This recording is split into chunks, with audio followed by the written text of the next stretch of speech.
சென்னை தலைமைச் செயலகத்தில் பரபரப்பு சம்பவம். விழுப்புரம் திண்டிவனத்தைச் சேர்ந்த சாமுண்டீஸ்வரி முதலமைச்சர் தனிப்பிரிவு அலுவலகம் முன்பு டீசலூற்றி தற்கொலைக்கு முயன்றார். அங்கு பாதுகாப்பு பணியில் இருந்த போலீசார் உடனடியாக அவரை தடுத்து டீசல் கேனை பறிமுதல் செய்து பாதுகாப்பாக மீட்டனர்.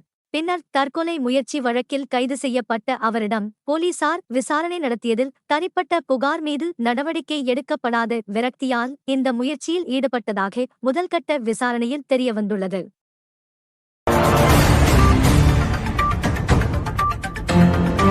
விழுப்புரம் மாவட்டம் வானூர் அருகே முருக்கம் கிராம மக்கள் மற்றும் மாணவர்கள் பஸ் மற்றும் சாலை வசதி கோரி கலெக்டர் அலுவலகத்தை முற்றுகையிட்டனர். கிராமத்திலிருந்து சிறுநாவூர் செல்லும் சாலை மிகவும் சேதமடைந்துள்ளதால் மாணவர்கள் பள்ளிக்கு செல்ல சிரமப்படுவதாக தெரிவித்தனர். மேலும் பஸ் வசதி இல்லாததால் தினமும் அவதிப்படுவதாகவும் கூறினர். இதையடுத்து கிராமத்திற்கு தார் சாலை மற்றும் பஸ் வசதி ஏற்படுத்த நடவடிக்கை எடுக்க வேண்டும் என கலெக்டரிடம் மனு அளித்தனர்.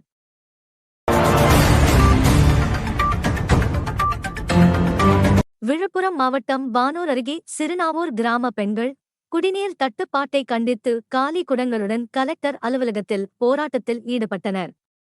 கடந்த 3 ஆண்டுகளாக குடிநீர் பற்றாக்குறையால் மக்கள் கடுமையாக அவதிப்படுவதாக அவர்கள் தெரிவித்தனர். மேலும் சாலை, கருமகாரிய கொட்டகை மற்றும் சுடுகாடு பாதை உள்ளிட்ட அடிப்படை வசதிகளையும் ஏற்படுத்த வேண்டும் என கலெக்டரிடம் கோரிக்கை மனு அளித்தனர்.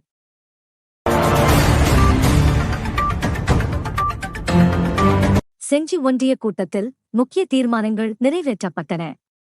மக்கள் கோரிக்கை மற்றும் கலெக்டர் அறிவுறுத்தலின்படி செஞ்சி ஒன்றியத்திற்குட்பட்ட 30 ஊராட்சிகளில் புதிய வளர்ச்சிப் பணிகளுக்கு ஒப்புதல் வழங்கப்பட்டது. சிமெண்ட் சாலை, தானிய களம், ஆழ்துளை கிணறு மற்றும் சிறு பாலம் உள்ளிட்ட அடிப்படை வசதிகள் அமைக்க தீர்மானிக்கப்பட்டது. இதன் மூலம் கிராமப்புற அடிப்படை வசதிகள் மேலும் மேம்படும் என எதிர்பார்க்கப்படுகிறது.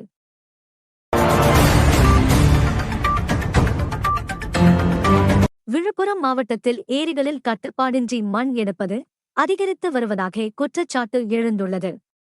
இதனால் ஏரிகளின் இயற்கை அமைப்பு பாதிக்கப்பட்டு நீர்வரத்து வழிகளும் சேதமடைந்து வருவதாக விவசாயிகள் கவலை தெரிவிக்கின்றனர். குறிப்பாக டிப்பர் லாரிகள் மூலம் பகல் இரவு பாராமல் மண் கடத்தப்படுவதாக கூறப்படுகிறது. ஏரி மண் திருட்டை தடுக்க மாவட்ட நிர்வாகம் உடனடியாக கடுமையான நடவடிக்கை எடுக்க வேண்டும் என்ற கோரிக்கை வலுத்துள்ளது. மேலும் செய்திகளுக்கு திண்டிவனம் செய்திகள் சேனலை சப்ஸ்கிரைப் பண்ணுங்க.